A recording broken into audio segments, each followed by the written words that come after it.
Un peu Halakha de Hanouka. L'histoire de Hanouka, c'est une histoire qui est un combat contre les Grecs et contre l'irrationalité. La rationalité. Et c'est intéressant parce que ça part d'une petite famille, comme d'une petite fiole d'huile. Donc c'est l'histoire d'une famille à la base.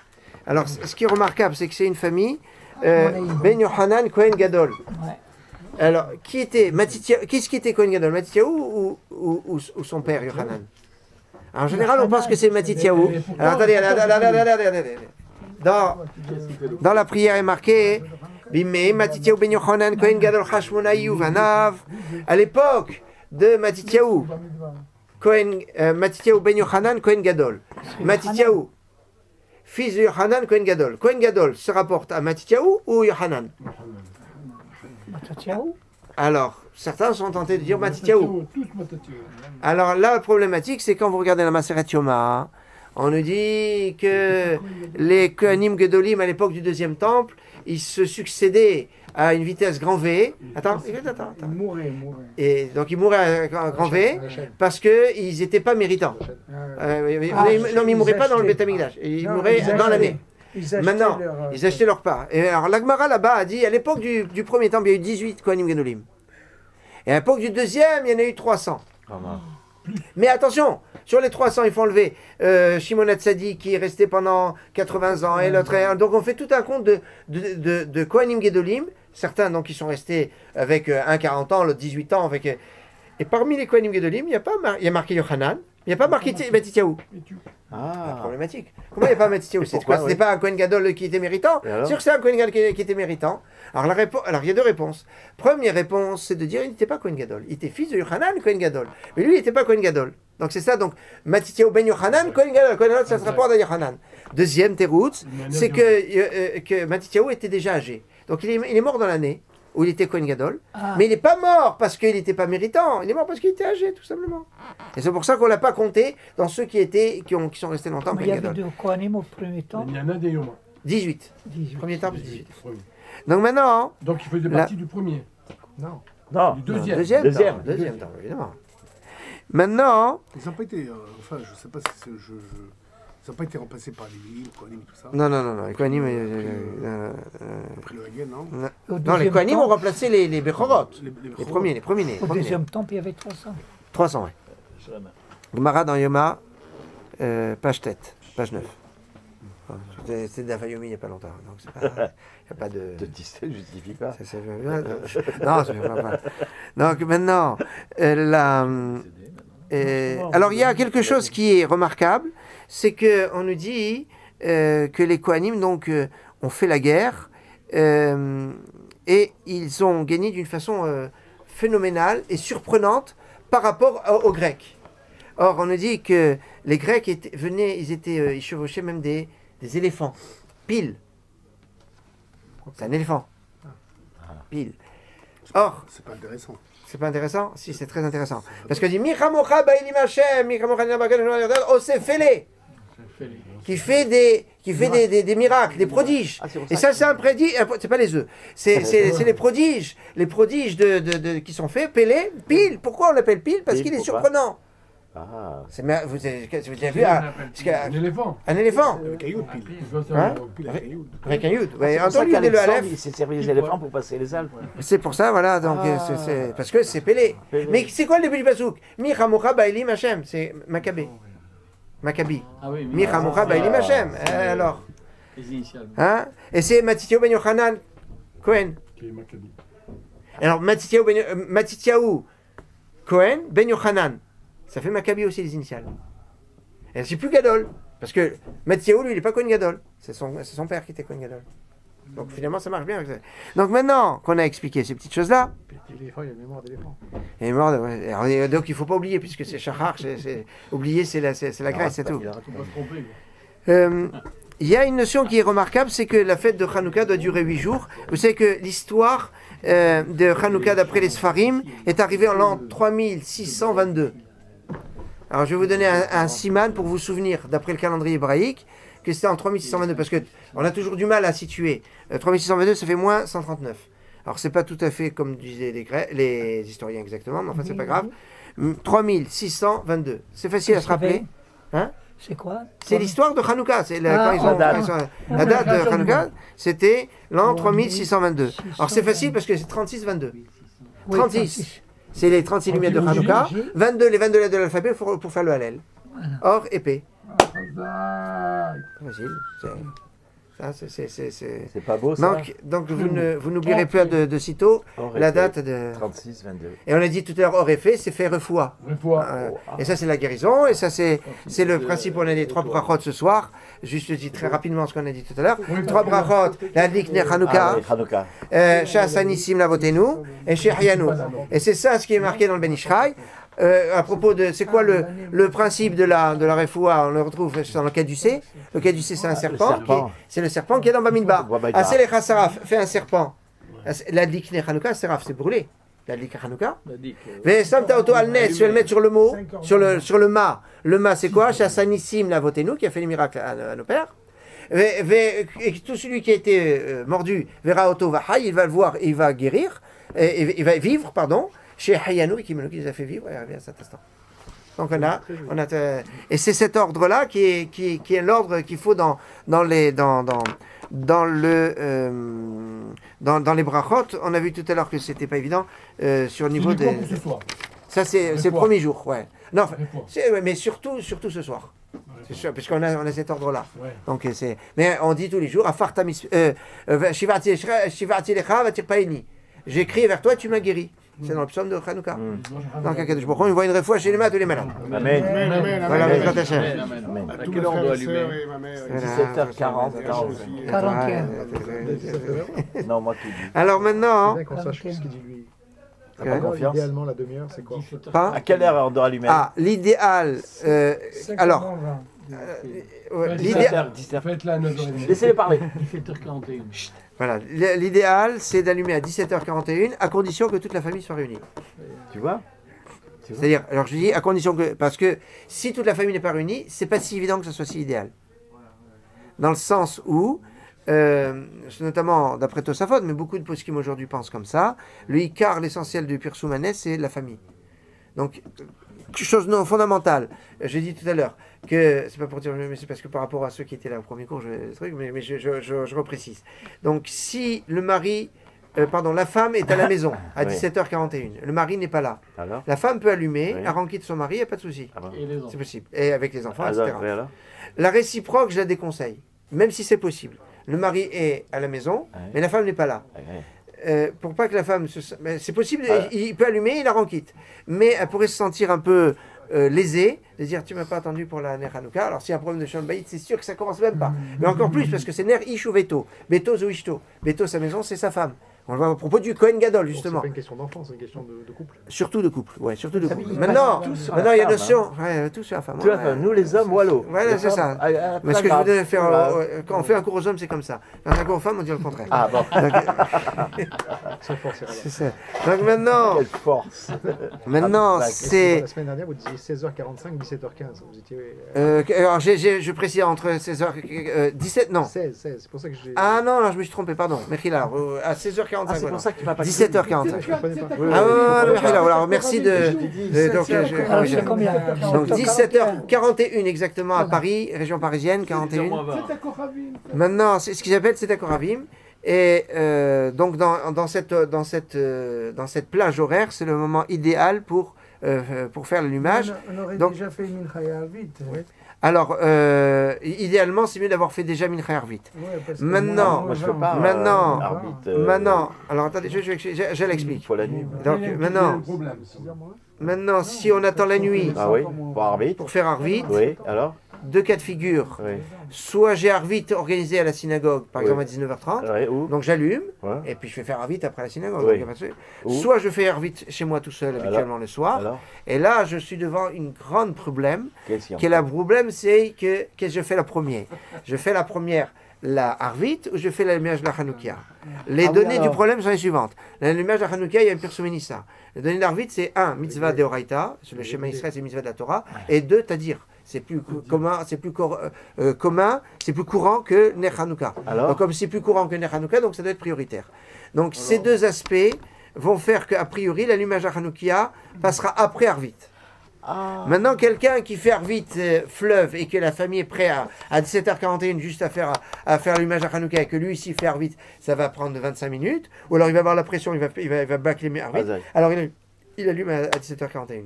Pourquoi? Alors c'est quoi c'est que là, Tfila, on peut de toutes les façons la faire toute la nuit. Enfin, en tout cas jusqu'à minuit. Il n'y a pas d'incidence de faire dans le début de la nuit. Alors que le Ner Hanouka, d'après le Rambam, c'est Dafka la première demi-heure. Exact. Donc il y a un Inyan de faire Dafka dans le premier. En plus de ça, il y a un autre aspect. C'est que ça, c'est. Moi, je vais vous donner le din de cet accord avec c'est Sfaradim. Les Ashkenazim ne tiennent pas comme les Sfaradim. Beaucoup d'Ashkenazim, notamment d'après le Gaon de Vilna, ils tiennent comme le Rambam. C'est intéressant parce qu'ils s'appuient sur un Sfarad pour dire qu'il faut allumer la Hanoukia avant le Tzedek Koravim au moment de Ashkiat Achama. En fait, le principe, c'est que la Gemara dit Mishetishka Achama, quand le soleil se couche. Donc logiquement, c'est quand le soleil se couche, c'est comme ça que font les Chabad par exemple, c'est au moment du coucher du soleil qu'ils allument. Ça ne pas de Tzedek Koravim, c'est à partir du coucher du soleil. C'est ça que je disais la semaine dernière. Ouais. Ah, donc c'est d'accord. Attends, si on va pour les Ashkenazim, ils vont allumer au moment de Shkiat Achama, qui est avant de cet accord Ravim. Donc c'est avant l'heure d'Arvit. Donc c'est sûr que ça on va allumer avant. Pourquoi? Parce que logiquement, pourquoi on allume la Hanoukia? Parce que c'est pour se souvenir de la Menorah. Or la Menorah on l'allumait le jour, pas la nuit. Donc logiquement, on devrait allumer la Hanouka le jour et pas la nuit. Seulement que ce qui est marqué en Sfarim, c'est que si je t'allume le jour, à quoi ça sert? Ça sert à rien, on ne la voit pas. Donc c'est pour ça qu'on attend la nuit. Donc c'est pour ça que le Ner Hanouka, c'est presque entre le jour et la nuit. Le Baal Ilchot Gedolot dit, quand il y a une étoile dans le ciel, c'est le jour. Quand il y a 2 étoiles, c'est Bein Hashmashot. Quand il y a 3 étoiles, c'est Tzedek. C'est Baal Ilchot Gedolot qui dit comme ça. C'est 3 étoiles. Réunis, hein, réunis. Donc moi Alors, je fais maintenant, concrètement, Tu fais ce que tu veux. concrètement, vous avez le plus classique, ce que je conseille, parce c'est bien de faire la tefila avec Minyan, c'est donc on fait Mincha. Laissez parler. On fait Mincha avec Minyan, donc à 13h30 ou 14h. Attends, j'ai fini, j'ai en train d'expliquer. Le problème, c'est la semaine prochaine. Alors attends, donc, première, si je vous dis pas comment faire. C'est important. Donc, on fait Mincha, comme dans le mur, on a déjà fait Mincha. Qu'est-ce que tu restes sur vendredi, toi? Non, je parle en semaine. Tu pars en vendredi, toi. Déjà, je parle en semaine. Il y a broch. donc là, on fait Mincha. Après, on va faire l'allumage de la Hanoukia à 17h41. Et après, à 19h à la maison. Et après, on va à la synagogue à 19h30 pour faire un vite. Et tu allumes la Hanoukia là-bas. Maintenant, 17h41 à condition qu'on a la famille. la famille, Si on n'a pas la famille, on attend. je conseille d'attendre. Je conseille. Jusqu'à la synagogue. Quand la famille, si la famille arrive à 18h. Alors attendez, si elle arrive à 18h, j'allume quand la famille est réunie à 18h. Si elle arrive après 19h30, alors j'allume après la synagogue. Tout simplement.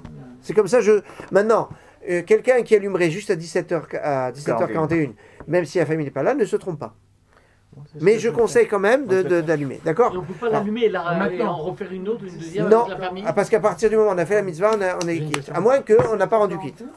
Mais c'est un peu embêtant. Mais à la synagogue, on ne peut pas se dire qu'on est quitte. Ah non, la synagogue ne rend quitte personne. on n'est pas- Ça c'est qui ça? On répond sur Répond Amen, ça change rien. Où ça, à la synagogue? À la synagogue, on n'est jamais quitte. Même pas celui qui allume n'est quitte. Il y a certains qui disent qu'on ne fait pas la bracha quand on l'a fait à la synagogue. Alors, non, on ne refait pas. Alors, la configuration, c'est la suivante.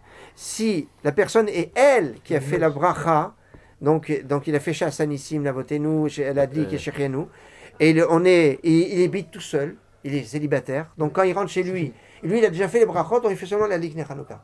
Et Chassanissim, c'est le Amen, ça changera un problème. Si vous voulez vraiment une petite, si vous voulez une petite friandise.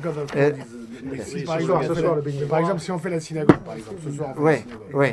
Et c'est moi qui allume la synagogue. Oui. Je fais Shiriel dans la synagogue. Oui. Et après je pars à la maison. Oui. Tu refais Est-ce que tout. je fais Shiriel ou pas encore une fois? Non. Par rapport aux autres. Il a dit non. C'est moi. Alors, qu'est-ce qu'il a dit il a dit Qui fait Gériano à la S'il fait Shriano à la synagogue, Je fais il doit la le faire à la prière. maison. Non, mais il a dit qu'il faisait l'office. Ouais, Non, tu d'accord. fais le truc. Donc tu t'acquittes. D'accord. Tu t'acquittes chez Riano, et quand tu Ouais. repars à la maison, tu fais Mettez-vous pour les autres. d'accord. Non, mais attendez, fait pour les autres. Vous êtes d'accord. Il fait pour les autres, il Si fait tu as une tout. famille, si tu es Oui. célibataire, Si dans la mesure où il a une famille, il va faire donc pour le reste de la famille, donc il doit tout refaire. Il revient chez Riano. S'il est célibataire, s'il est seul, S'il est célibataire, non. là, célibataire. Alors regardez, Et voilà, on dit On ne que. peut pas acquitter alors. Et voilà, on dit Pourquoi que. si, Des la fois, il y en voilà. a qui nous acquittent pour l'Abdallah. Et voilà, on dit Comment que. Le samedi soir, il y en a un qui dit bon, j'acquitte tout le monde. Non, mais si moi je veux pas m'acquitter, je suis pas acquitté. D'accord, mais je veux être acquitté. Ah, si je veux être acquitté. Ah, donc la synagogue, on peut. Ah oui, acquitter. non, pour la. Alors, tu disais- Ah non, attendez, alors, mais tu mélangez disais, pas tout. on n'acquitte pas, La la vache, synagogue n'acquitte pas. Mais attendez, mélangez pas tout. Vous mélangez Les Hanouka, la Avdallah, c'est Ah, différent. Exactement. Ah, oh là là. C'est ça la différence. Attention. Non, attends, non, c'est pas autre Non, chose. c'est important. Alors, À la synagogue, tu fais. le samedi À soir. la synagogue, tu fais. C'est quelqu'un qui allume là-bas.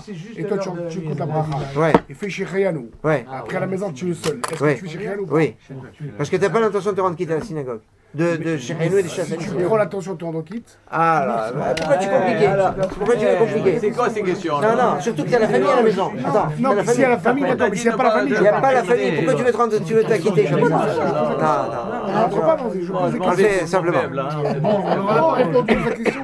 Quoi vendredi. Alors, vendredi. Pour Mincha. Ça veut Écoutez, pas dire. vendredi. Alors, t'as fait la question, j'ai répondu, c'est bon Alors, question de Nissim depuis tout à l'heure. Mincha Alors, Ktana. attends, doucement. 19h30, parce qu'il y a un Doucement. autre office. S'il te plaît. Question Mincha. Il va poser une question. Question Mincha vendredi soir. Donc, la problématique est la suivante. Dans la mesure où Mincha, ça fait partie de la journée. L'allumage de la Hanouka, ça fait partie du lendemain. Quand on allume la Hanouka, ça veut dire qu'on est le lendemain. Donc, il y aurait une contradiction vendredi soir si j'allume la Hanouka et je fais Mincha après. Donc, idéalement, idéalement, Oui. c'est de faire Mincha vendredi en début d'après-midi. Gadol, oui. Comme ça, avant d'aller à la synagogue, je vais allumer mes lumières de Hanouka parce qu'en revenant, ça sera déjà Shabbat. Donc, je ne pourrai pas allumer. Et les lumières, ça va. Donc, comme ça, j'aurai les lumières de Hanouka qui seront allumées avant de partir à la synagogue. En tenant compte qu'il faut que ça dure assez longtemps. En tenant compte que ça dure une demi-heure et que ça aille jusqu'à 18h15, on va dire. D'accord? Il faut allumer d'abord la Hanoukia, après On allume d'abord la Hanouka et après Ner Shabbat, parce que si je fais allumer une lumière de Shabbat, alors bien que cette histoire n'est pas évidente, mais enfin, a priori, c'est comme ça qu'on doit faire. Donc maintenant, quelqu'un n'a pas pu faire Mincha à 13h30, parce que soit dans l'endroit où il n'est pas organisé, soit il ne peut pas parce qu'il travaille. Dans ces cas-là, j'ai vu la halakha, les khatrila, on ne fait pas Mincha B'Yahid. On a fait l'allumage de la Hanoukia et on fait Mincha B'Tzibour après, même si ça fait une contradiction. Il y en a beaucoup qui disent qu'il faut faire Mincha. J'ai vu, mais a priori, je crois Ravadia il dit... Après avoir passé un bon Shabbat, samedi soir. Samedi soir, à la synagogue, on allume d'abord la Hanoukia Mishum Pir Soumanes et la Havdalah après. Mais à la maison, pour pouvoir rallonger, pour pouvoir... non, pardon, non, ça, Voilà. Alors, à la maison, le classique Sfarad, c'est dans la mesure où je dois être logique. C'est quoi logique? Je finis Shabbat et après je fais Hanouka. bah oui. Donc je fais la Havdalah et après j'allume la Voilà. lumière de Hanouka. Voilà. Ça, c'est le classique. À la maison, mais- Maintenant, il y en a qui disent, il y en a qui te disent, à la maison, même si on pourrait faire comme ça, pour rallonger le Shabbat, alors, et que la lumière de Hanouka, il faut la faire dans la première demi-heure, même si Motzei Shabbat, on s'est explosé cette histoire, on ferait d'abord la lumière de Hanouka. Pardon? Ça colle pas d'après le Rambam. Comment on va faire d'après le Rambam? D'après le Rambam, la demi-heure, elle a dépassé. On a dépassé. Motzei Shabbat, on tient plus ça. Parce qu'on n'a pas de choix. On n'a pas le choix. Il y a des moments où on n'a pas le choix. D'ailleurs, c'est toute histoire entre le Rif et le Méri. C'est que de savoir, est-ce que je peux allumer la lumière de Hanouka alors qu'il fait encore jour après Plaga Mincha? Déjà, vendredi soir. Attends, dans l'absolu, n'importe quel jour. ce soir. Le Rif dit, dans la mesure où tu vois que veille de Shabbat, tu l'allumes avant, tu l'allumes alors qu'il fait encore jour, après Plaga Mincha, donc ça veut dire que tu peux allumer à partir de Plaga Mincha.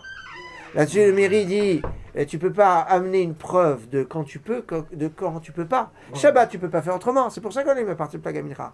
Maintenant, si tu as un autre jour, tu peux pas l'allumer alors qu'il fait jour. La question est la suivante. Est-ce que c'est mieux? Quelqu'un, il part de chez lui, on va dire à 4h30. Il va revenir à 23h. À quelle heure il allume sa Hanoukia? Alors, soit je vais dire, il l'allume à 16h25 avant de partir. Et comme ça va brûler jusqu'à 18h15. Et donc, il allumait au début du Zman, mais il allumait avant l'horaire. Ou alors non, il allumait à 23h. Il fera vraiment nuit. Il a raté le début, mais au moins... Alors, le classique est de dire il allume à 23h. À 23h. Ouais, non, si je crains la svara du Rambam, si je tiens plus d'après le Rambam, alors il vaut mieux allumer à 16h25. Mais 16h25, j'ai la problématique que j'allume alors qu'il fait encore jour. Et comment ils réservent ça, les Chabad? Pardon? Les Chabad, ils allument à partir de la Shkia, de toute façon. Donc la Shkia, c'est déjà, ça fait que là, il a. Ah, donc lui, il était avant quand il dit Rabbin. La plaque à Mincha, c'est avant Shakia. Comment je fais vendredi soir pour rester une demi-heure? Non, je reste pas. C'est pas grave. J'ai pas d'autre choix. Alors, moi, ce que je fais à la synagogue, après. Les bougies de Shabbat après le Hanouka. Pour être dans une certaine logique quand Shabbat est rentré. Mais éventuellement, si on est limite, vous pouvez faire le bracha, allumer les lumières de Hanouka, et pendant que vous allumez les lumières de Hanouka, votre femme allume les lumières de Shabbat. Bien que vous êtes encore en train d'allumer les lumières de Hanouka. Ça peut se faire. Maintenant, il y a aussi un autre. Il y en a qui disent on allume les lumières de Shabbat, avec un tnaï de dire on ne fait pas rentrer Shabbat, et après on allume les lumières de Hanouka. Il y en a qui disent comme ça. Ça fait un peu balagan. Ouais. Mais ça tient la route au niveau halachique, puisque tu as dit Rishon, tu as dit Kodem. Donc il y a sur quoi. En plus de ça, les lumières de Hanouka, ça concerne le lendemain. Maintenant, il y a une question très intéressante. Pourquoi on ne prend pas la demi-heure quand même? On fait un tout petit peu plus tôt. On veut que ça dure longtemps, l'allumage, la lumière, parce qu'il ne fait suffisamment nuit. Pour rester une demi-heure. Ah non, rester une demi-heure, c'est pour avoir conscience. Deux choses. Avoir conscience qu'on a pas le droit de profiter de cette lumière. Donc on reste devant pour dire qu'il y a une notion de Gdusha, etc. Et c'est pour profiter parce qu'il y a le Oraganus qui est clair à ce moment-là. Rabbi Pinchas de Koretz dit que pendant chaque jour, il y a un lien avec les Masertot. Il y a 36, comme les 36 Masertot du chasse Bavli de Babylone. Donc c'est bien, tous les jours, éventuellement, à défaut, les grandes tzadikim, ils font toute la Maseret. Enfin, le 8e jour, ça fait 8 Masertot dans une demi-heure, ça fait beaucoup quand même. Mais au moins de lire un petit passage le premier jour de Brachot, le deuxième jour de Shabbat Eruvin, troisième jour de Psachim Yoma. Vendredi. Vendredi, c'est plus dur. C'est encore plus important. C'est encore plus dur. Moi, ce que j'ai en train de commencer de vous dire, c'est que moi, habituellement, le vendredi soir, je fais un shiur de halakha avant Arvit, à la synagogue. On peut venir? Le repas, avec plaisir. Évidemment, avec plaisir. Elle est sympa, la synagogue. Donc pourquoi je fais? Parce qu'on commence cette file à 4h30. Donc, si on fait Mincha Arvit de suite, Pas Mincha. Non, je parle d'un Shabbat normal. Ah. On fait Mincha Arvit à 4h30. Donc ça veut dire qu'à 6h maximum, on est déjà dehors. Or, à 6h, les gens ils arrivent chez eux, c'est très tôt. Bien que. Mais enfin bon, je sais que c'est toujours pas un peu compliqué. Donc je fais un shiur un petit peu plus. Donc je fais un shiur pratiquement le vendredi soir. Soit de l'Acha, soit des fois par Hacham. Enfin, soit à l'Acha. Le soir de Hanouka, je fais pas. Je fais rien. Pourquoi? Pour permettre aux gens de rentrer le plus vite possible chez eux, pour profiter des lumières de Hanouka, pour étudier et donc de profiter à ce moment-là des lumières de Hanouka. Parce qu'avant, on peut pas rester une demi-heure. D'accord. Et qu'on pourrait rester une demi-heure après la tefila. Donc il faut faire jour en allemand. Parce qu'il fait jour. Ouais, on aurait pu rester une demi-heure après tout, mais il fait encore jour, c'est pas encore le semaine. C'est pas le moment. Vendredi 4h05, il faut. À partir de 4h05. À partir de 4h05. Maintenant, j'ai vu que. Hanouka. Oui. J'ai vu que à Yerushalayim. C'est juste après. Alors, vous savez qu'il est souhaitable à Paris de faire rentrer Shabbat 30 minutes avant le coucher du soleil. À Jérusalem, c'est 40 minutes. Dans les calendriers, marqué 18 minutes. C'est ça, oui. Donc maintenant, ce que je vous conseille, c'est de faire 30 minutes. Maintenant, le Shabbat de Hanouka, on peut faire rentrer un peu plus tard pour pouvoir équilibrer avec la lumière Hanouka. De la même façon, à la sortie, théoriquement, on doit garder Rabbeinu Tam, mais on rajoute pas trop de choses derrière la sortie de Shabbat pour ne pas retarder trop tard Hanouka. D'accord? Maintenant, concernant le Pirsoumanes. Ouais. Alors, il faut allumer la Hanouka à côté d'une fenêtre, d'un balcon. Alors, merci de ta question. C'est une question très compliquée aujourd'hui. Et je crois que la fête de Hanouka, c'est la fête d'Eretz Israël par excellence. Parce que quelque part, aujourd'hui, toutes les données sont complètement brouillées. Pourquoi? Parce qu'on te dit, tu mets à la porte de ta maison ou à la fenêtre. C'est ça. Pourquoi? Pour que les gens qui passent puissent le voir. Mais si tu habites au milieu de Goyim, 1. 2, tu habites au 21e étage, ou même 6e, 7e étage. Personne. Alors, certains vont dire s'il y a du vis-à-vis et qu'il y a des autres immeubles en face, Alors, donc eux, c'est pas trop haut, donc eux, ils vont pouvoir le voir. Donc, il y a Pirsou Ménès de mettre à la fenêtre. Ouais. Maintenant, aujourd'hui, la plupart, même si c'est Tosafot qui développe cet aspect-là, pour nous, là je parle pour la France, l'essentiel du Pirsou Ménès, c'est à la maison, c'est pas extérieur. Et donc, écoute, tu as posé la question, je réponds jusqu'au bout. Attends. Donc donc l'essentiel du Pirsou Ménès, c'est à la maison. Ça veut dire que, idéalement, donc si je suis au-dessus du 4-5e étage, il n'y a aucun sens de mettre à la fenêtre, même s'il y a un passage de juif. Donc maintenant, je mets à l'intérieur. Je mets à l'intérieur pour garder une certaine symbolique du tsemar, de mettre dans une encoignure de porte. Mais pas la porte d'entrée qui donne sur les escaliers, à la porte d'entrée de la salle à manger, parce que c'est un endroit stratégique qui est par rapport à toute la famille. Maintenant, question que j'ai vue, il y a des enfants dans la famille. Et donc, il y a des enfants qui s'agrippent partout, et avec le risque que si je mets la Hanoukia à la hauteur idéale qui est à peu près 70 cm, ils peuvent tout renverser, se brûler, etc. C'est la flamme qui doit être à 70 ou c'est Ouais, la bougie? c'est la flamme. Quand on dit c'est la flamme. C'est rare parce que les tables font 80 quoi qu'il arrive tout le temps. Ouais, donc c'est pas sur une table, c'est pas bon. Donc a priori, si je veux tenir comme ça comme les Moukoubalim, il faut mettre sur un petit banc, sur un banc sur lequel on met des bottins. Bon, il n'y a plus de bottins maintenant avec Internet, tout ça. Bon, mais enfin, on essaie d'avoir ça, c'est idéal. Mais s'il y a des enfants qui tournent, etc., on met sur la table. Et même si maintenant sur la table, c'est encore un truc, je mets sur le buffet. On peut monter. On a 20 mottes. Donc, parce que mais depuis 20 mottes, à partir du sol, du plancher, de là où on voit la Hanoukia. Donc on peut la mettre même un peu en hauteur s'il y a un risque. Surtout pour Shabbat. Parce que Shabbat, à l'endroit où je vais mettre la Hanoukia, je ne peux pas la toucher pendant tout Shabbat. Elle est mouxée. Donc il faut prendre en considération cet aspect. Alors il est possible toute la semaine de mettre la Hanoukia à un endroit et vendredi de la mettre à un autre endroit pour des raisons de Shabbat. Voilà. C'est possible. Maintenant, il faut éviter de la mettre à un endroit où on met toujours des bougies toute l'année. C'est-à-dire que je ne vais pas mettre la Hanoukia à côté des nérodes de Shabbat.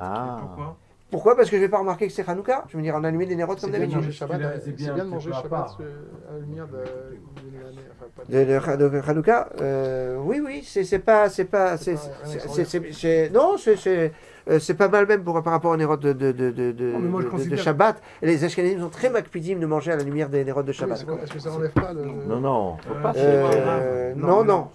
Mais elles peuvent être à proximité. Dites-moi, qu'est-ce que c'est cette pratique qui nous font que le Chabad, ils veulent qu'on fasse allumer les enfants, les Hanoukiyot? C'est les Ashkenazes. C'est Ashkenazim, c'est des habitudes, c'est Sfaradim, je rappelle cette habitude. Non, mais je ne veux pas rentrer dans des polémiques. Pourquoi mais pas attendez. Attends, je crois. Si vous me permettez, il a posé la question, je réponds. Il peut répondre, Rabé, c'est lui qui fait le cours. Donc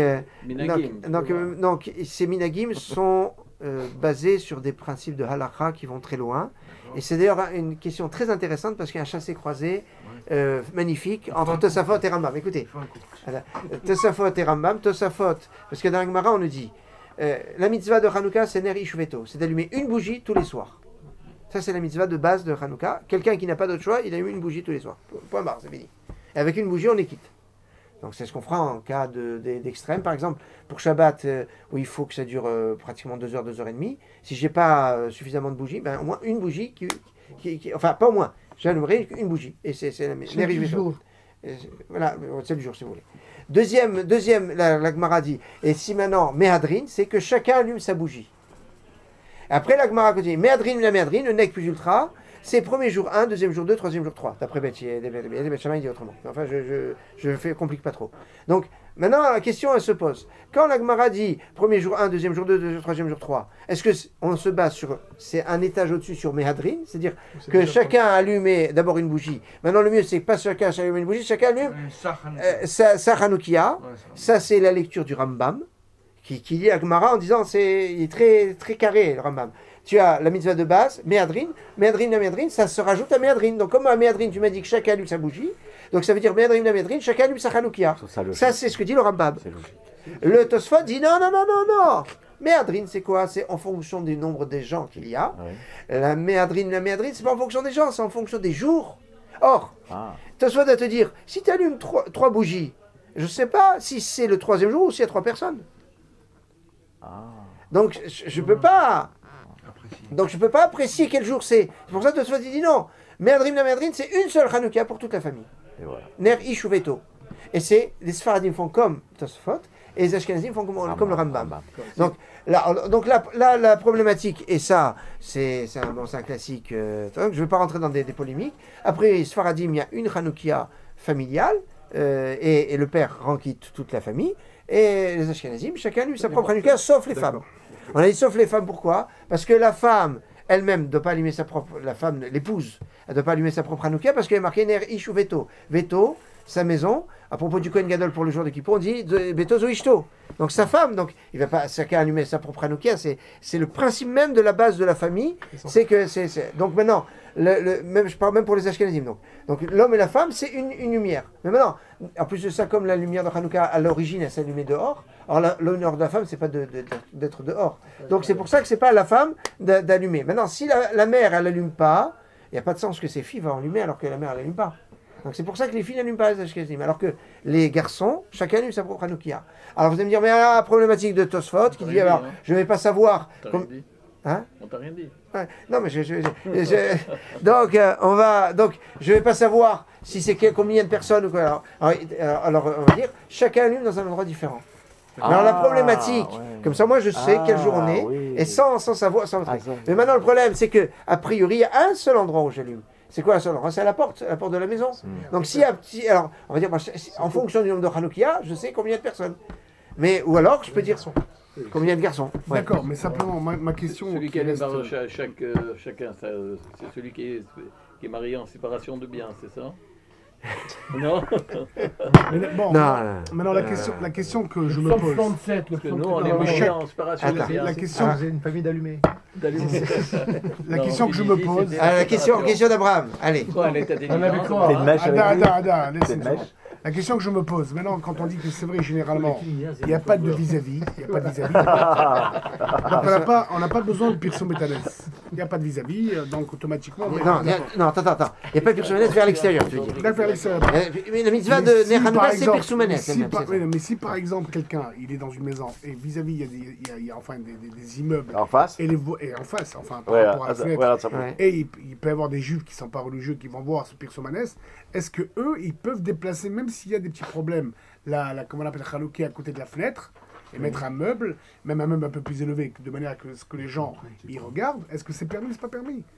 Est-ce qu'il faut faire cet effort-là pour le Pirso Métanès ou pas? Maintenant, celui qui n'a pas de vis-à-vis, d'accord, on comprend qu'il mette la table à côté, mais celui qui peut le faire, est-ce que c'est mitzvah de le faire? Je répète ta question, parce que, comme dit à propos de Shlomo Ameler, quand les deux femmes sont venues, il avait répété la question. Ouais. Donc je répète la question. C'est que on a dit qu'il n'y avait pas une nécessité. J'habite le 15e étage, donc j'ai pas une nécessité de mettre la fenêtre. Maintenant tu dis dans la mesure où il y a du vis-à-vis, et que dans le vis-à-vis, c'est un ensemble, c'est une cité où il peut avoir des familles juives qui sont là, et que s'ils voient le Ner Hanouka, alors ça peut peut-être réveiller quelque chose. Ouais. Alors est-ce que c'est Kedaï de mettre la fenêtre? Je dis oui. Parce que de toute façon, ça ne mange pas de pain. Oui, ça peut gêner, non, mais ça peut gêner les enfants. Ça peut gêner beaucoup. C'est gêner les enfants, alors non. Et même si c'est des goy qui regardent et tout, c'est pas grave. Alors ça, c'est une grande histoire. A priori, des goy en face. Moi. Alors a priori, Pirso Métanès, c'est les juifs. C'est pas les goy. Maintenant, alors, écoutez, non, c'est pas moi je dis c'est vis-à-vis des goy. Il faut voir ce qui a marqué la Gemara. La Gemara dit chez Tirler Regel, Minachouk. Regel, la Gemara dit c'est Regel et Tarmodaï. Alors c'est quoi les Tarmodaï? Alors, Rachid dit en toutes lettres, Tarmoné Shem Uma, c'est le nom d'un peuple, donc c'est pas des juifs, qui vendait des bois pour se chauffer. Et eux restaient plus tard, qui restaient plus tard au marché, parce qu'ils vendaient, parce que quand les gens y rentraient chez eux, ils voulaient se chauffer. Bon, je te chauffe. Ah, il me manque du bois. Alors, ils sortaient les gens de chez eux, ils allaient au marché pour pouvoir acheter ce bois. Donc, et alors Rachid dit, les gens vont sortir pour acheter le bois chez ces gens-là. Donc ça veut dire que le Pirso Métanès, il est pour les gens qui vont aller acheter chez les Tarmodaï. Et donc ça veut dire que le Pirso Métanès, c'est avec les Juifs et pas avec les Goy. Parce que certains vont le dire, Tarmodaï, si c'est un Shem Ouma, ça veut dire que ce sont des marchands ambulants. Et ils se promènent dans la rue. Et c'est eux qui sont dans le... Et donc, Tarmodaï. Et donc ça veut dire qu'il y a un Pirso Métanès avec les Goyim, Tarmodaï. Sauf que, pourquoi on ne peut pas dire comme ça? Parce qu'il y a marqué Minachouk. C'est-à-dire du chouk, c'est-à-dire le chouk, c'est le marché. C'est-à-dire qu'ils sont fixes, ils ne sont pas des marchands ambulants. Et donc, il faut aller au chouk. Et donc, le chouk, donc qui va au chouk, c'est les juifs. Et donc, c'est pour ça que Pirce Manès c'est avec des juifs, et pas avec les goyim. Mais il y a quand même un mérite que les goyim regardent Pirce Manès. Ils disent, regarde ces juifs, comment ils sont encore le jeu, comment ils sont attachés à Hachem. Ça fait un petit kiddush Hachem, si tu veux. Ouais, si tu veux. Là, je refuse pas ta remarque. Je finirai. Rien de toi, hein. T'as compris, Adam? Rien de toi. Il y a une dernière petite chose, c'est que pour la route, pour la route, Hanouka, c'est les initiales de quoi? Hanouka, c'est une opinion, c'est Het Nerot Ve'alacha Kebet Hillel. Hein? Ça, je vous l'ai dit tout à l'heure, Oui. mais je vais vous donner trois interprétations de Hanouka. J'écris Hanouka. Hanouka. Alors, la plus connue, c'est Het Nerot Ve'alacha Kebet Hillel. 8 Nerot Ve'alacha Elacha Kebet, c'est comme Bet Hillel. Parce que c'est fondamental de dire l'alacha comme Bet Hillel, pas comme Bet Shammai. C'est 1, 2, 3, ça va en progression. Il y a autre chose aussi. Maintenant, il y a autre chose. C'est Chutsa Ner, Chutsa Nadlik, Uzmana Kolalayla. Chutsa dehors, Het c'est Chutsa dehors, Nadlik, on va allumer. Uzmana et son temps, c'est Kolalayla, toute la nuit. Parce que si par exemple je suis marié avec des enfants, même si je rentre à 1h du matin, si tout le monde est réveillé, ou si ma femme en tout cas est réveillée, je peux allumer toute la nuit, jusqu'au matin. Maintenant, dernière, c'est Hanouka, c'est connu ça, Hanou, ils se sont opposés, café, le 25. Maintenant, il y a un problème, c'est que Ben Shrai dit, pourquoi Hanou? Nahou? C'est Nahou, c'est mieux, c'est Nahou, café. Donc on aurait dû appeler Nahouka, plus que Hanouka. Quel problème de Nahouka? Si c'était Nahouka, on n'aurait pas le droit de travailler pendant Hanouka. Joli. Parce que Nah, c'est Shabbat. Joli. C'est-à-dire Hanouka, ça veut dire que c'est quand même autorisé. Mais autorisé quoi? De travailler le jour, mais pendant une demi-heure, on ne travaille pas. Maintenant, il y en a qui disent le premier et dernier jour, c'est bien de pas d'essayer d'éviter de travailler. Et là, je viens de lire un dernier. Dans la journée. Je viens de lire un dernier. Notamment pour les femmes. Un petit dernier là, Hanakou. Hana et Kou. C'est le dépôt de Hanakou. Donc Hana, Hanakou, qui était l'histoire, se passe avec un Kohen Gadol, et l'enfant qui l'aura mabulé de l'onction. Et Kou, c'est le nom d'Hachem. Kou 26. Hanakou, il a, comment on appelle ça? C'est avec un gouffre. Hana et Alkana. Ça vient du verbe la noire. La noire, exactement. Donc dans la lumière d'allumage, on n'a pas travaillé. C'est mieux alors. C'est recommandé. C'est recommandé, c'est pas interdit. Mais surtout pour les femmes. Les femmes, alors j'ai vu dans la halakha, c'est très intéressant. Cet aspect-là, c'est de ne pas faire de travaux, notamment liés au textile. C'est-à-dire, pas laver le linge, pas broder, pas coudre, et lié aux vêtements, pas coudre, pas repasser. Par contre, lié à la nourriture, cuisiner, etc., c'est autorisé. Maintenant, il y en a qui disent non, si maintenant cuisiner, ça prend du temps, etc., alors elles ne font pas. Sauf les beignets, parce que les beignets, c'est de circonstance. Donc les beignets, pourquoi on mange des beignets à Hanouka? Oui, pourquoi? Les beignets parce que c'est dans l'huile. C'est le korban. C'est bien. C'est comment korban? Mincha, tu veux dire? C'est la mincha. Aussi. Hein? Enfin, j'ai entendu chez vous. Ah, ça c'est khalav. Non, mais il n'y a pas forcément de lait. Il y a quelque chose qui est très intéressant à propos du lait. C'est que l'histoire de Yehudi et Holoferme, elle lui a fait boire du lait, comme ça il a eu soif, et après il a bu du vin, il s'est saoulé, et donc il lui a coupé la tête. D'accord? Maintenant, ce qui est remarquable, c'est qu'on boit du lait, on ne boit pas du vin. Or, ce qui a fait dormir Holoferme, c'est le vin, c'est pas le lait.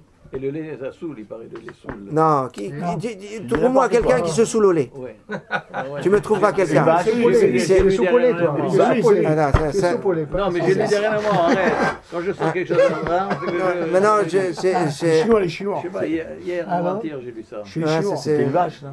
En tout cas, moi, ce qui est marqué dans l'histoire, c'est qu'on a dit qu'elle lui a donné du lait, et ça donne soif, et comme il avait soif, il a bu du vin, et là, il s'est endormi. Donc ce qui est intéressant, c'est qu'on ne boit pas le vin, on boit le lait. Ça veut dire qu'on ne s'intéresse pas à l'incidence, mais à la raison. C'est-à-dire à ce qui a amené à. Et donc à la cause. Et donc il y a une raison de quelque chose comme ça qui permet de revenir à la source et pas de s'intéresser rien qu'à la source. La mamelle. Alors, on va boire du lait. C'est bien, c'est ça. Comme à Shavuot, parce que c'est une réception de à Holoferme. Judith Holoferme. Maintenant la dernière chose de Hanouka, on va faire, c'est que c'est pour faire la bracha de Mézonot et à la Mihya. Maintenant, pour plus de détails de la Mihya, encore de 13h. Vous savez comment on l'a tué?